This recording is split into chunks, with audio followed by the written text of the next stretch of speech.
I think we'll maybe start. Just by way of the indoctrination that I have had to endure over the last few days, I have to remind you again, the book on sale, 20 euros, and as Ruan quite eloquently showed last night, it's well worth the purchase.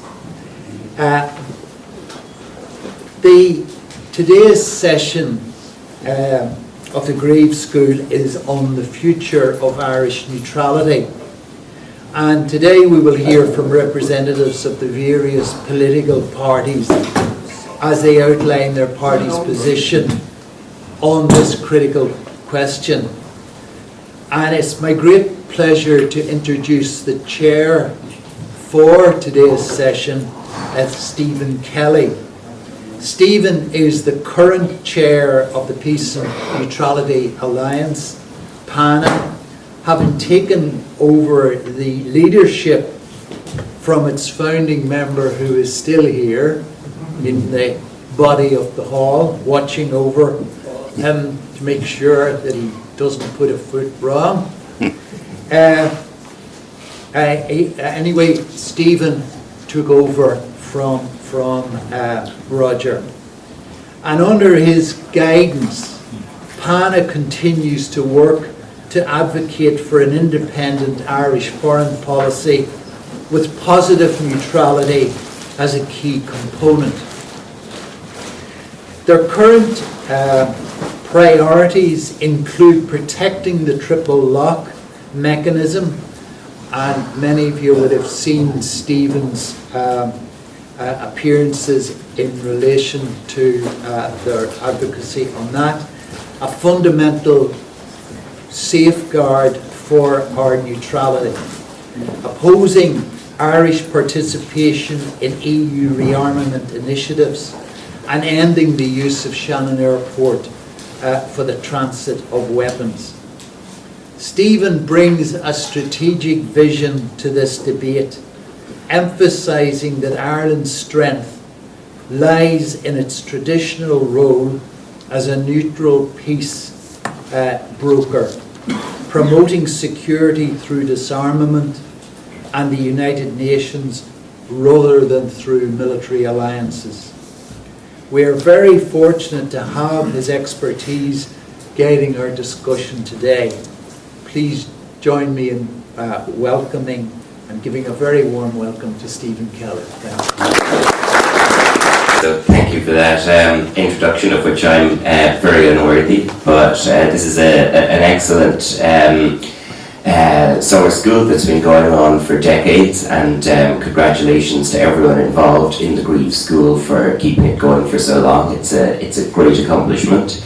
So we are privileged to have two TDs long associated with the issues that Kevin just spoke about. We have Peadar Tóibín, leader of Aontú, and we have Angus O'Snoddy from Sinn Fein. We also have a written statement from Deputy Sinéad Gibney of the Social Democrats, who unfortunately is ill and not able to attend today. So thanks again to the school for putting this together. This is an incredibly topical issue because they are, the government are currently talking about Ireland taking part in a so-called coalition of the willing in Ukraine, which means that Ireland would deploy troops as part of a so-called reassurance force in Ukraine, even if this is not sanctioned by both sides in a negotiated settlement. So this actually puts us, because for us, as peace activists, we've normally been very critical of Ireland aligning with US foreign policy. But ironically, this actually puts our government and all of us in a more militaristic position than the United States under its current trajectory. Michael Martin described it as regrettable that President Trump sought to initiate a negotiated solution to the war in Ukraine. PANA has advocated for a negotiated solution to the war ever since the invasion began.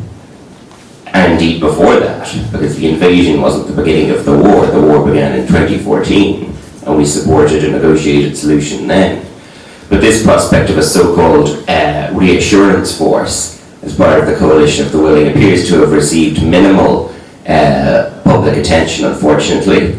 So it's very important that as much as possible is done to highlight this and to point out that this plan is illegal under the law as it stands. So it's predicated on the triple lock being repealed, because what the Taoiseach is talking about is deploying a force even if it does not have a Security Council mandate or a General Assembly mandate from the UN, which, as we all know, is required by the triple lock.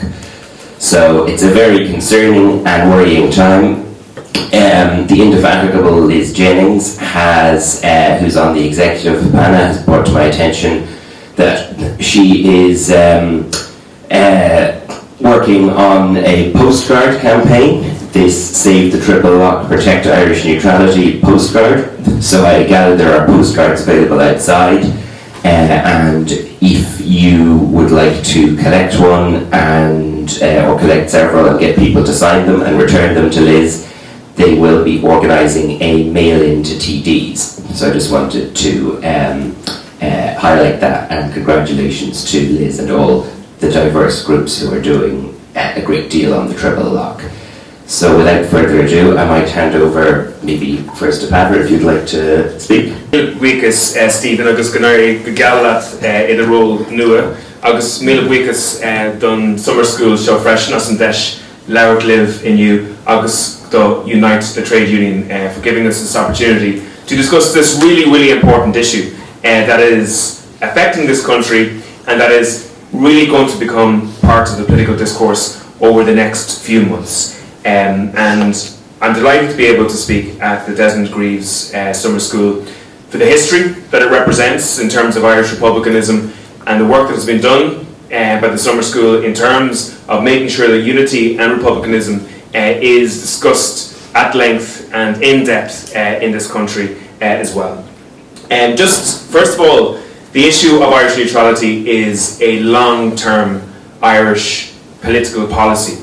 It's a tradition dating back well over centuries. Irish political leaders from Theobald Wolfe Tone to Daniel O'Connell to James Connolly have advocated for neutrality and to strengthen Irish independence and self-determination and to prevent militarism as well. We have a proud history of neutrality in this country, and our record is second to none around the world. From the UN peacekeeping to our campaign for nuclear non-proliferation, to our support for decolonisation across the world, to our missionaries helping in many countries across the world, we are recognised throughout the world as an honest broker for peace. That is a really valuable asset that we have, and it's one that we've practically never used in terms of trying to exert influence on world affairs. I believe that what we should be doing as a country, rather than talking about getting rid of the triple lock, is we should be looking at how Ireland can become a catalyst for peace, how we can involve ourselves in active neutrality, how we can be courageous enough to get involved in non-aggressive engagement with the rest of the world. Now, one of the reasons why I believe neutrality has been so central to Irish politics for so long is because small countries realise very clearly that they cannot influence the decisions of large military blocs. We have absolutely no influence and would have no influence on the decisions of large military blocs. And we know that large military blocs organise their military actions around their own national self-interest, around their own economic self-interest. It is always thus. It has always been the underlying current in terms of military activities that militarism is used for economic self-interest. And it's important to remember that obviously these countries dress their language up in euphemisms. We know that peace is often a euphemism for war. We know that the US went to war in Iraq, they said, to create peace, and ended up with the deaths of 6 100,000 civilians in that country, which is an incredible situation. And I think actually the US war in Iraq is a perfect example of that euphemism, how blocs pursue their military activities for their own interests, and how small countries get caught up in the likes of that. And what we saw at that time was Denmark, at the time, believe it or not, was part of that invasion of Iraq. And to echo what Stephen said there, at the time it was called a coalition of the willing in relation to the invasion of Iraq. And Denmark, between its wars in Iraq and Afghanistan, actually lost as many citizens per capita as the US, which is a startling and horrific figure. So small countries are expected to go to war for large military blocs with very little, if any, influence over the decision making, and are yet expected to provide the men and the women in relation to those wars, many of whom will be killed and maimed in the future as well. So let's be clear about it. If Ireland gets involved in a military bloc, we will not have influence, and we will have to put up our children, our young people, in relation to those wars.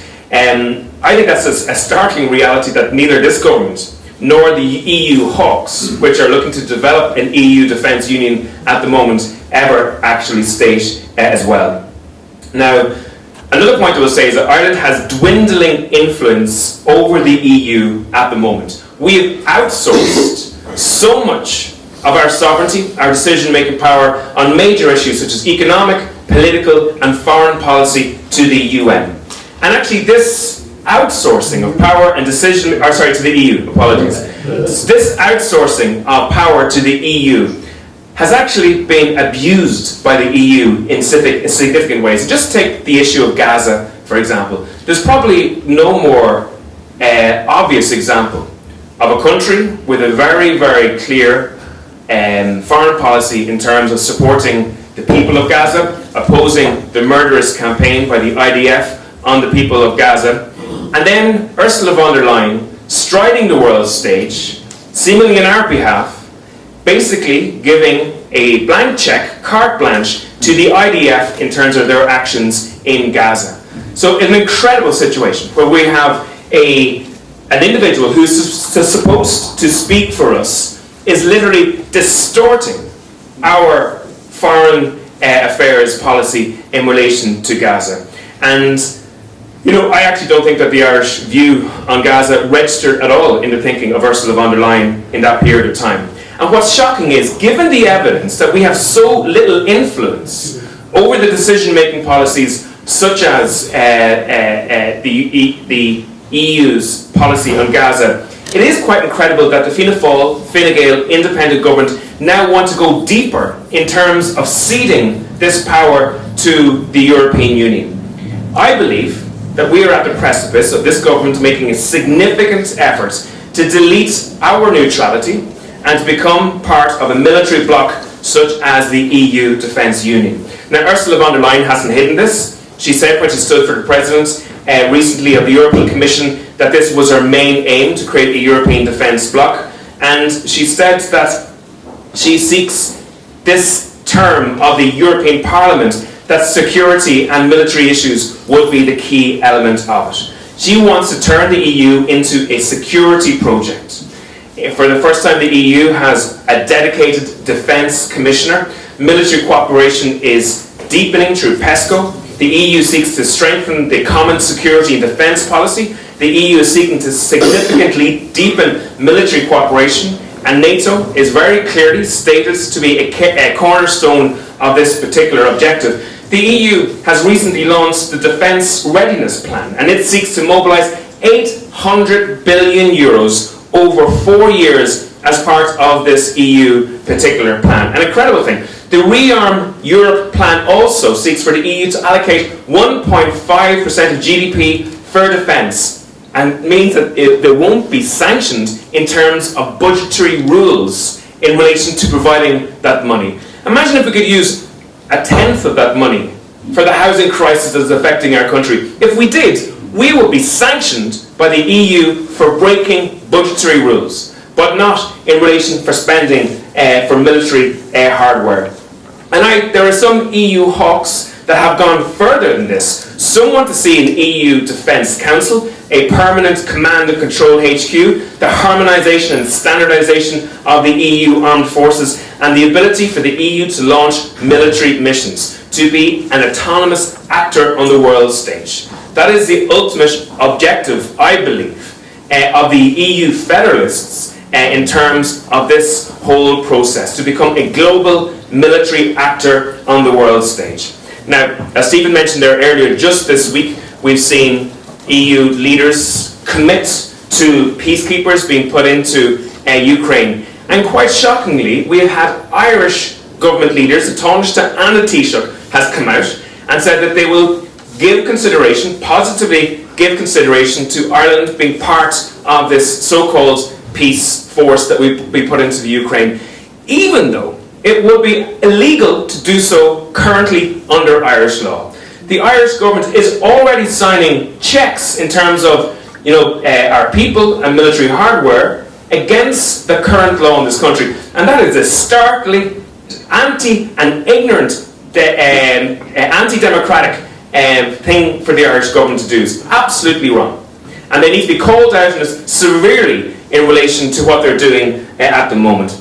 There's no way that such a peace effort in those terms would get UN backing in relation to that. There's no doubt that it would not fulfill the triple lock as it stands at the moment. The government are absolutely wrong to go down that route. And like Micheál Martin has come out further in relation to this. Micheál Martin stated very clearly that he has agreed to changes in the EU treaties to reduce the power of the nation states to determine decisions on issues such as defence and the military and security. And that policy shift came at the back of the Conference for the Future of Europe, which recommended that national vetoes in almost all areas of EU decision-making, including the military, security matters, etc., should be abolished.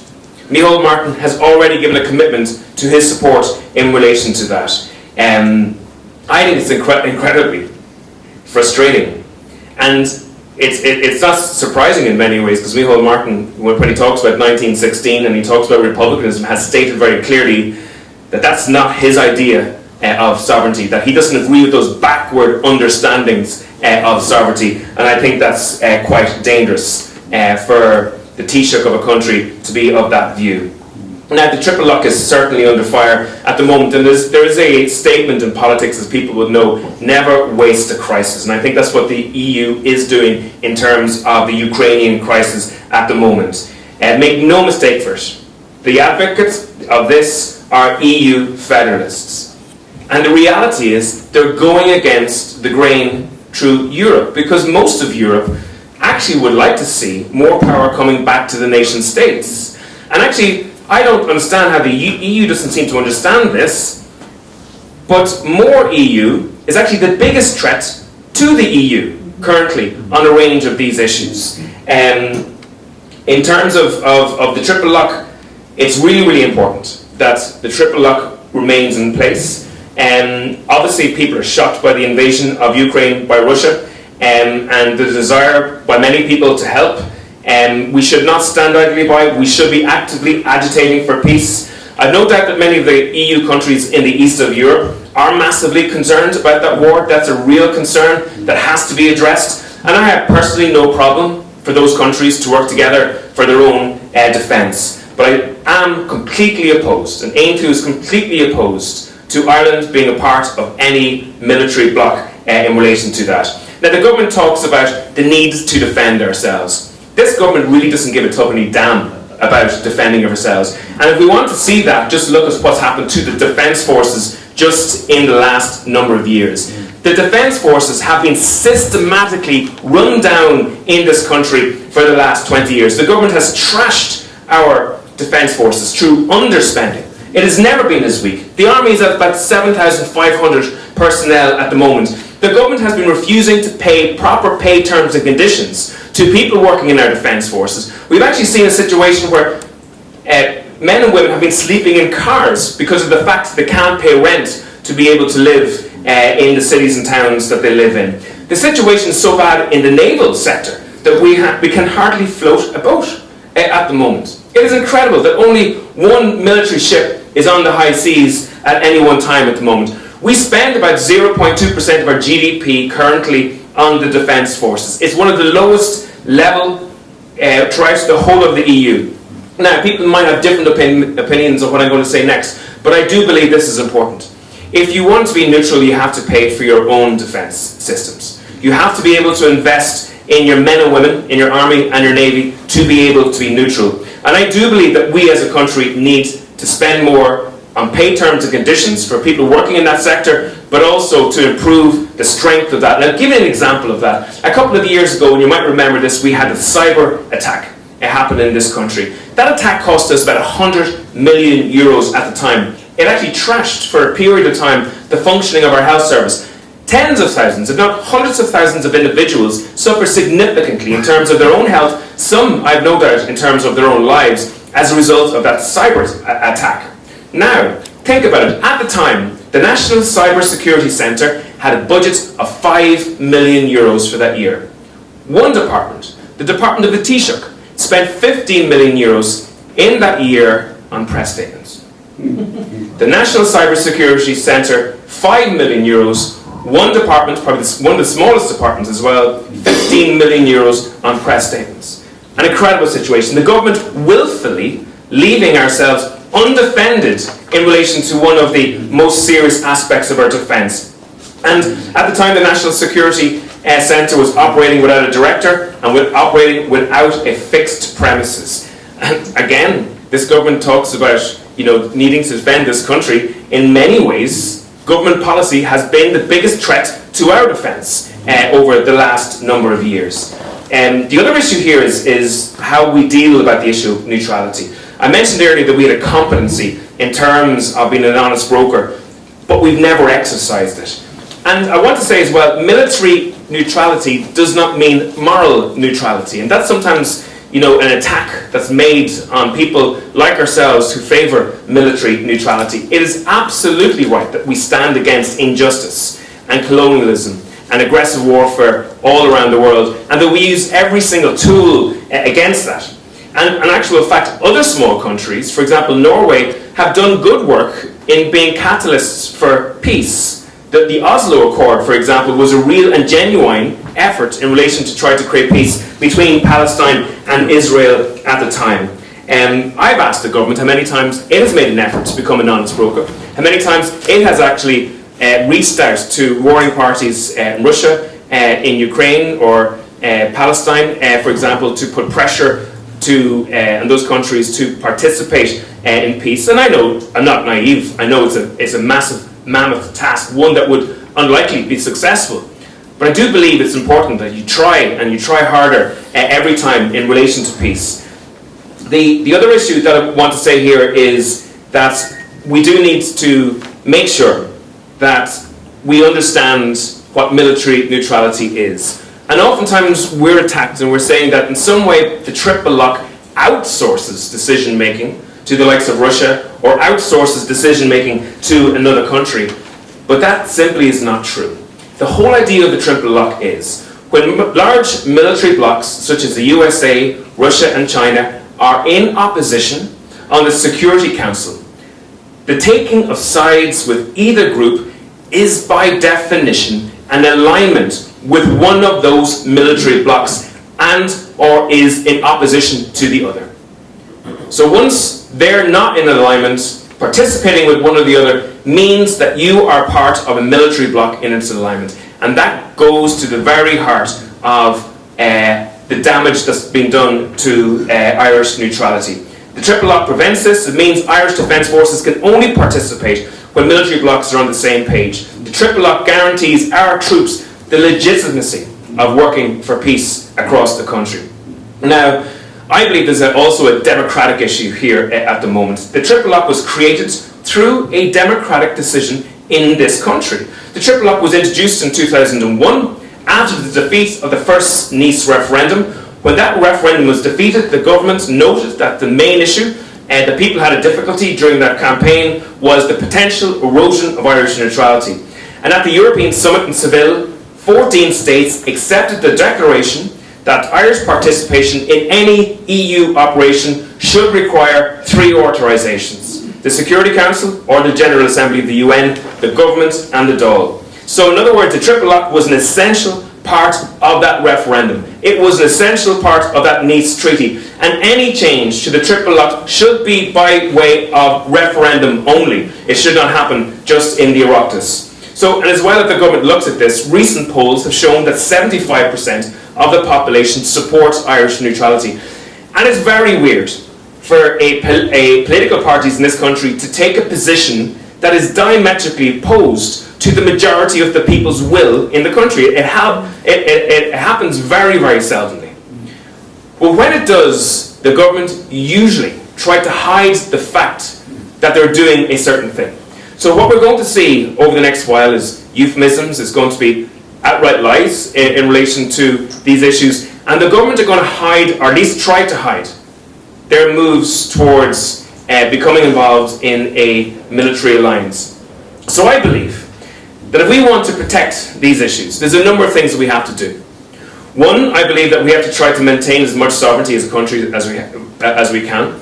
Don't get me wrong, I'm not suggesting for a second that we pull out of the EU, but I do believe that the EU should be a union of nation states participating together for issues such as economic issues and also international issues that they can't affect change on as individual countries. But we do need to put a halt to the increasing federalism that is happening at EU level at the moment. The second thing that we need to do is we need to call out very, very clearly the government's bad actions in relation to these issues. And Stephen mentioned earlier, just before we started to speak, about the fact that, was this coming up at the doors? And I mentioned, well, actual fact, to be honest, most of the stuff that comes up the doors is the bread and butter issues. But there are times when political parties in opposition work together and shine a light so much on an issue that it raises in the national consciousness and therefore becomes one of those issues that you hear at the door or that are reflected at the opinion polls.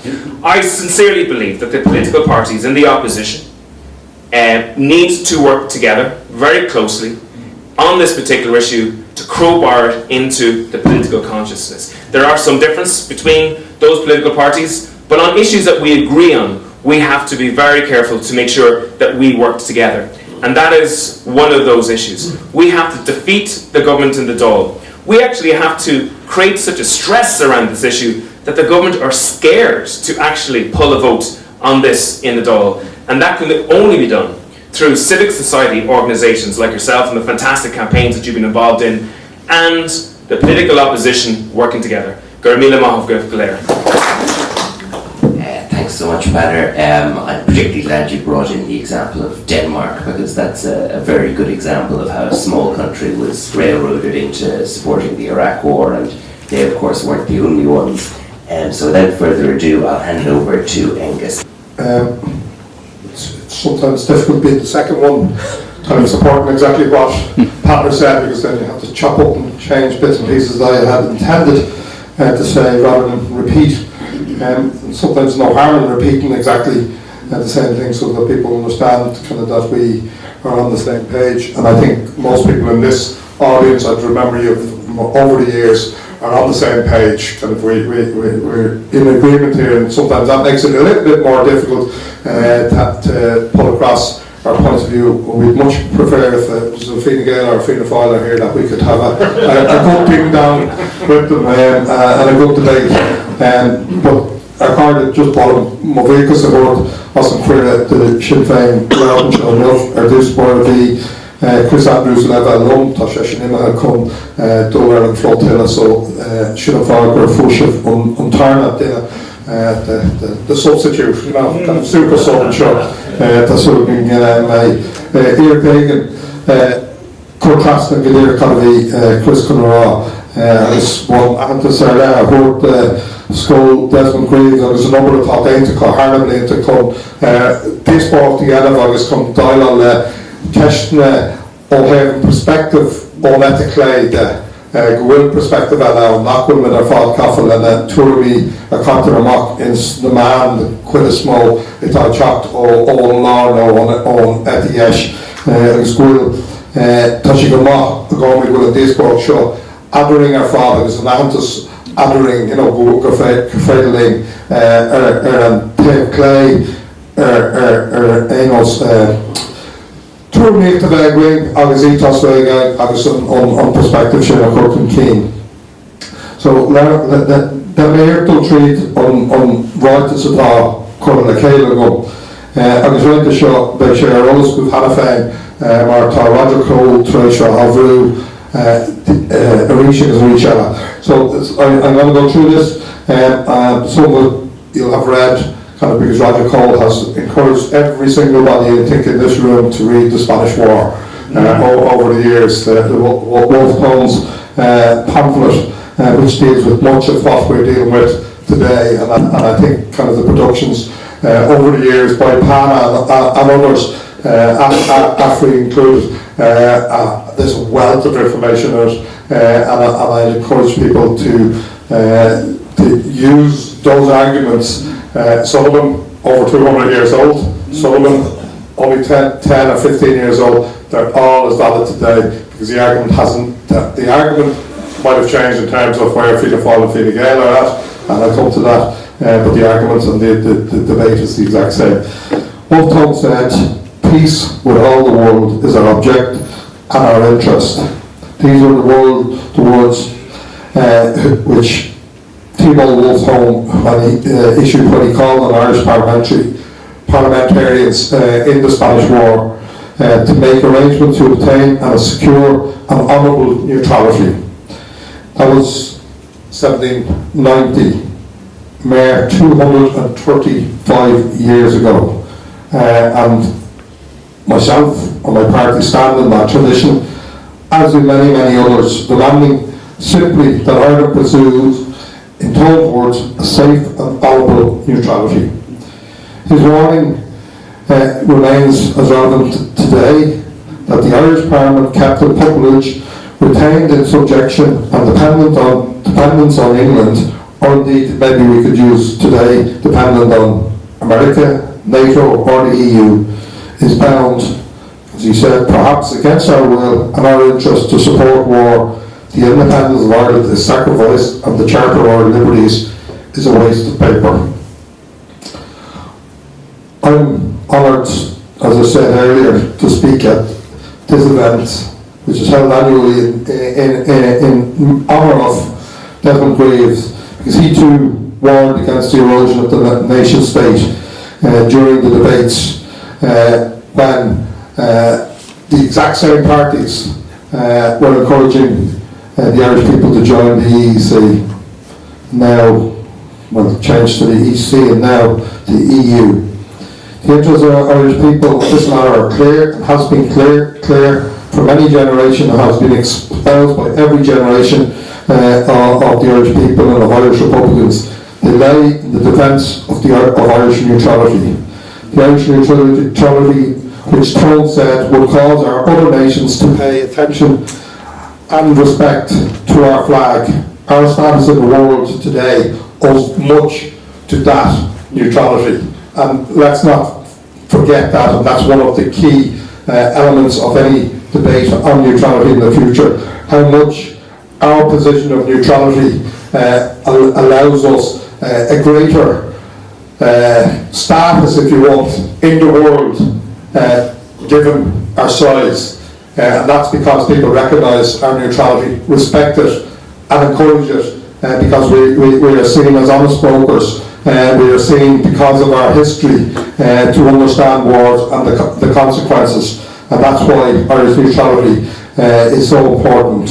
Irish neutrality, which serves neither king nor Kaiser for Ireland, as the famous banner on Liberty Hall in 1914 said, that was erected by James Connolly, who inspired Desmond Greaves in his work, and who launched the first Irish Neutrality League with Costas Mark, which Arthur Griffith and John McBride.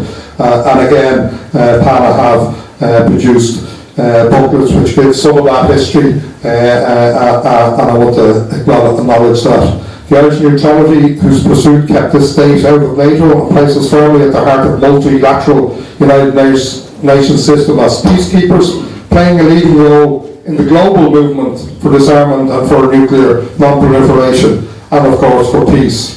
as we bear witness to increased global conflicts, to gross violations of international law, and to the brazen hypocrisy and inaction on the complicity of world leaders. Now more than ever, the United Nations needs our steadfast support and other countries' steadfast support.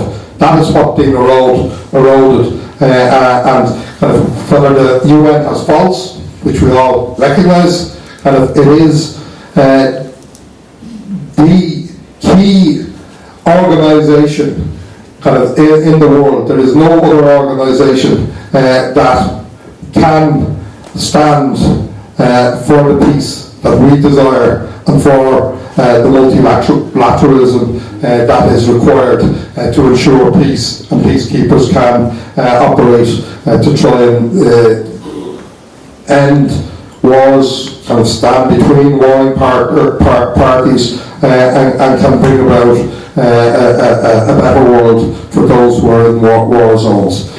Now more than ever, however, we see that the Irish government ministers are lining up to throw the UN under the bus. Fine Gael's minister, Jennifer Carr-McNeill, the UN is holding Ireland back. For Fianna Fáil, Micheál Martin said that the UN is paralysed.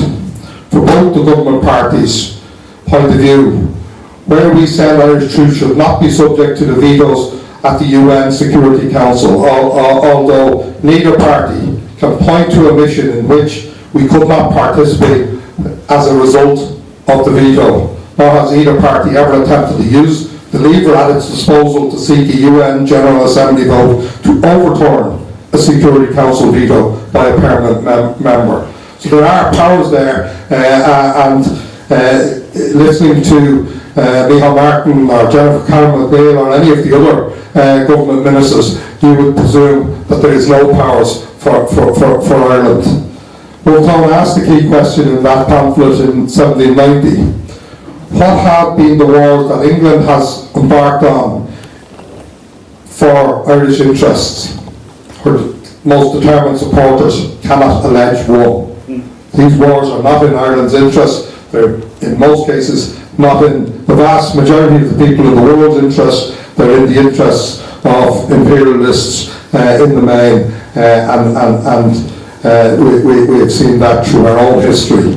The Taoiseachs wax lyrical about the need for Irish participation in peacekeeping, not to be held back by a paralysed UN. Fianna Fáil and Fine Gael have already shown us what they think of peacekeeping. Just last year, they withdrew Irish soldiers from the UN peacekeeping mission in the Golan Heights. Instead of prioritising participation by they instead prioritised our participation in the EU battle group led by Germany, the state which defends and arms the very Israeli army occupying the Golan Heights, that bombs Lebanon, bombs Syria, bombs Iran, attacks aid convoys on the land and at sea, flattens hospitals, schools, and continues its genocide against Palestinians in Gaza, and is guilty of famine, the starving of kids and adults in their hundreds, their thousands. That's who the government is prioritising over and above defending communities in the Golan Heights, or now in Lebanon, or in other parts of the world where there is a need for UN peacekeepers. Could there not be any clearer move towards war than abandonment of peacekeeping and failure of something called a battle group? Are there two words in the English language more at odds than battle groups? It was the Irish people's opposition to taking part in foreign unjust war that brought 100,000 people onto the streets of Dublin to say no to the war of Iraq. It was the same opposition to militarization and the prospect of the EU common defence which prompted so many people to vote against the Nice Treaty and the Lisbon Treaty. The first time both treaties were put to a referendum, and it's why both referendums took place only after, supposedly, cast iron agreements, or so the public were told, were included to protect our neutrality against those threats.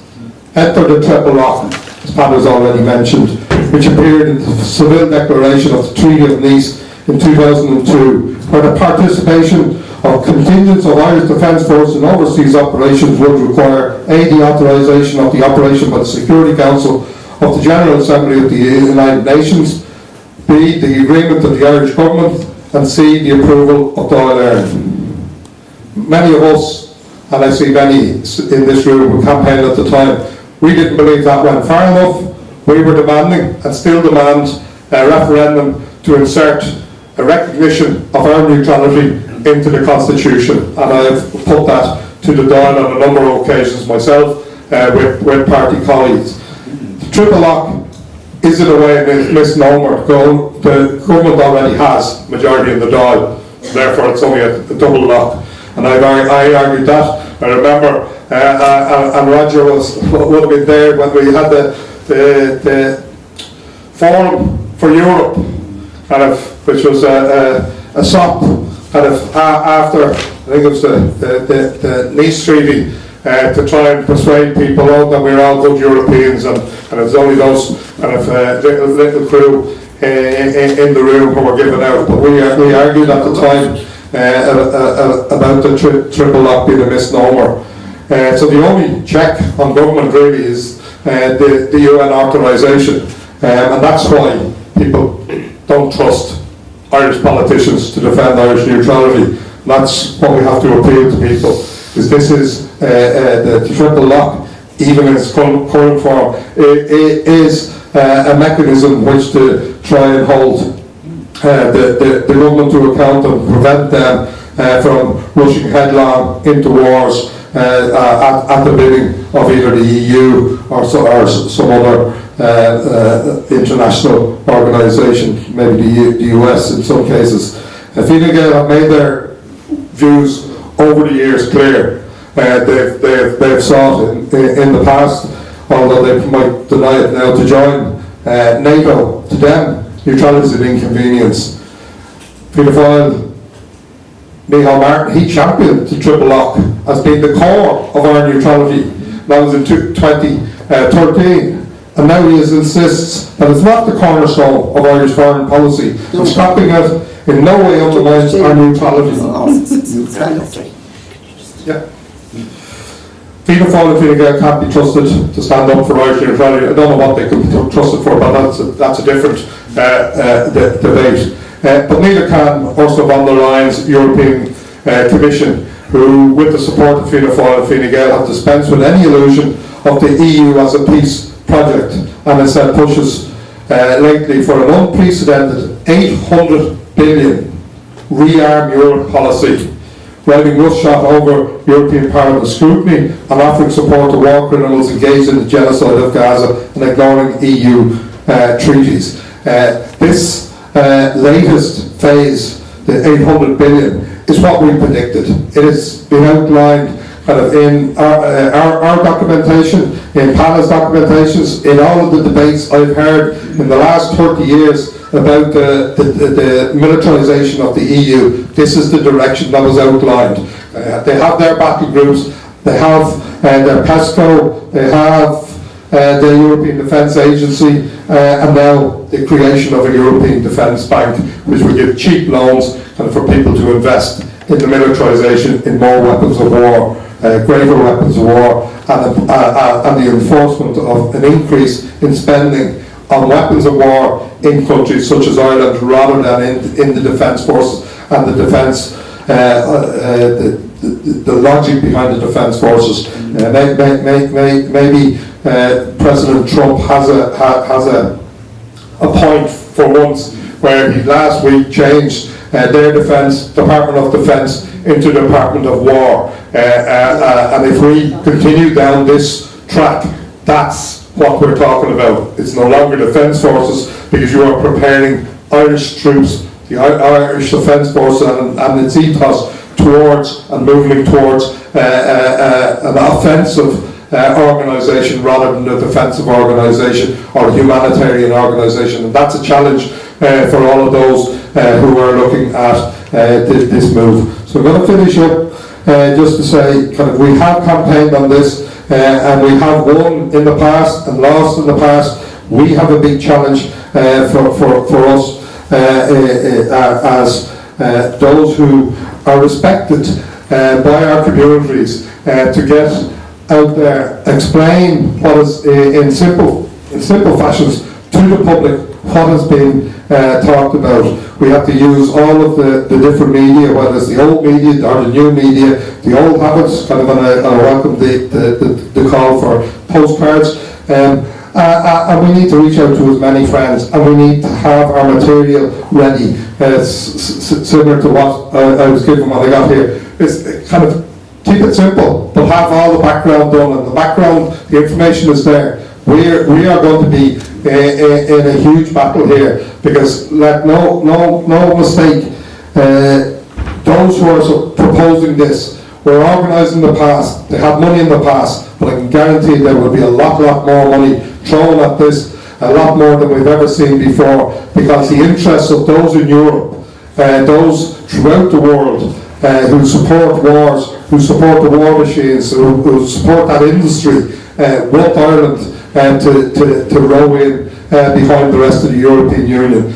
So that they're going to throw money at it. They're going to throw the kitchen sink on it to try and defeat those of us, as in the public, who voted no twice in the past.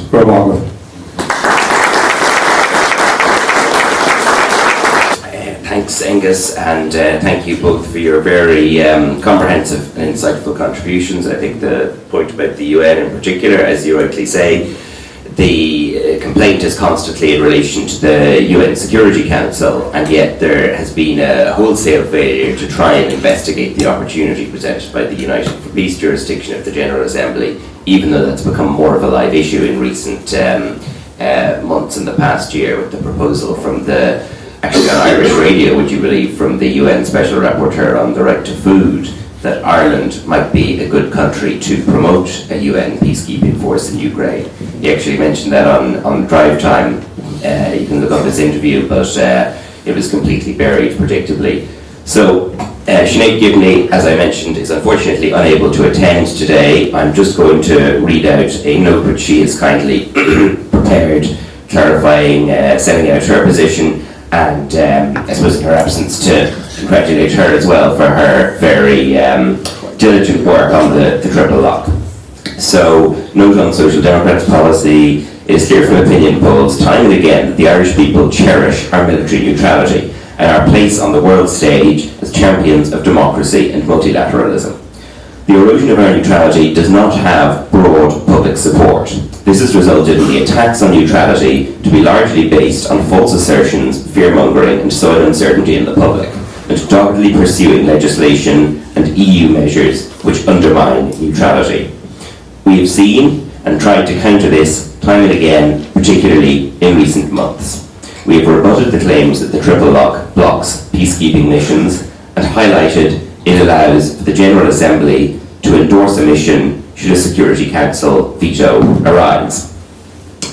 We have engaged with our own membership and the wider public on neutrality, how it is being attacked and how it must be defended.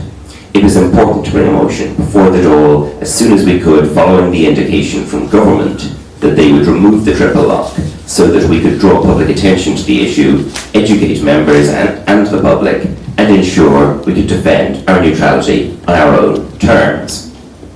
One key challenge for us, and for all proponents of neutrality, is that the reasons for doing away with neutrality can be rebutted but are ever changing. We know we can win this argument and rebut government lines on why the triple lock needs to be removed or why recent actions don't undermine neutrality. The challenge is that there is always a new reason given almost every week, which must then be counteracted. Well, most of these arguments, the microphone seems to be out of battery. I might just grab that one. Let me have a look at the volume on that now. Yeah, thanks very much. Thank you.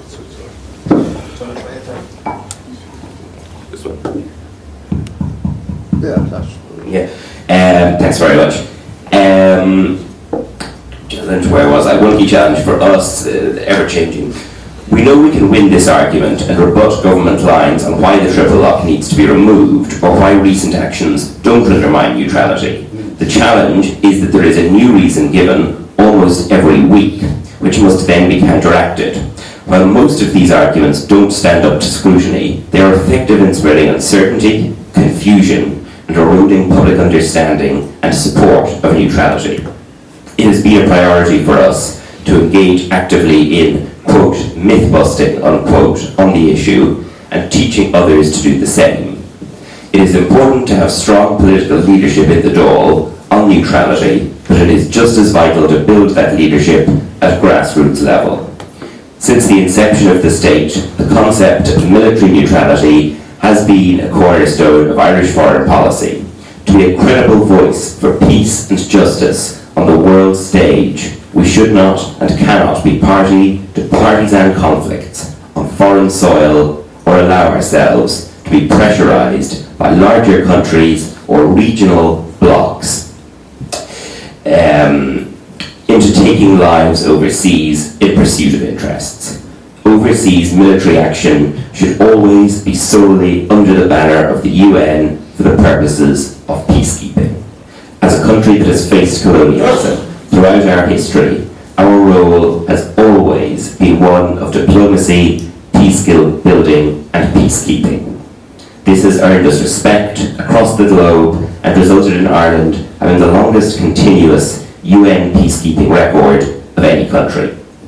In a world where warmongering and special interests are increasingly powerful voices on the world stage, and the UN system is under constant attack, this hard-won reputation has allowed us to be champions of peace, human rights, and diplomacy.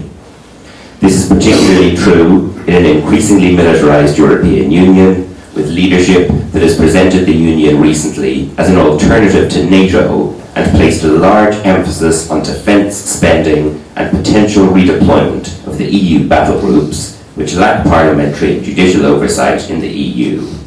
These moves towards a militarised EU, particularly the SAFE regulation, have been plagued with Commission oversteps, lack of parliamentary oversight, and unfortunately no resistance from the Irish government. The Social Democrats are firmly in favour of the retention of the triple lock as a vital part of our military neutrality. The triple lock is a fail-safe which codifies bilateralism and the UN system in our military deployments, enshrining the UN system and the provisions of the UN Charter in domestic law.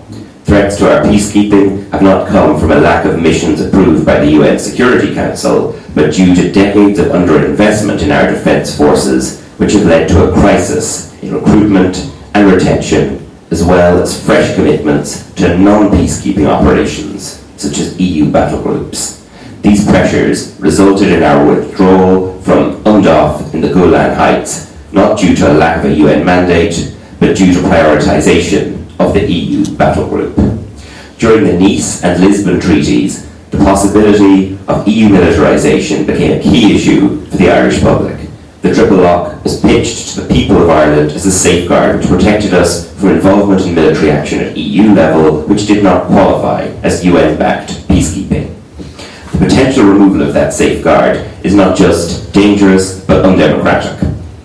That is why we introduced a motion at the Dáil in March to rebalance that demographic deficit and ask that the government, who did not feature the removal of the triple lock as a priority in their election campaigns, could not make its removal a priority in this Dáil without first getting a clear mandate from the Irish people to do so.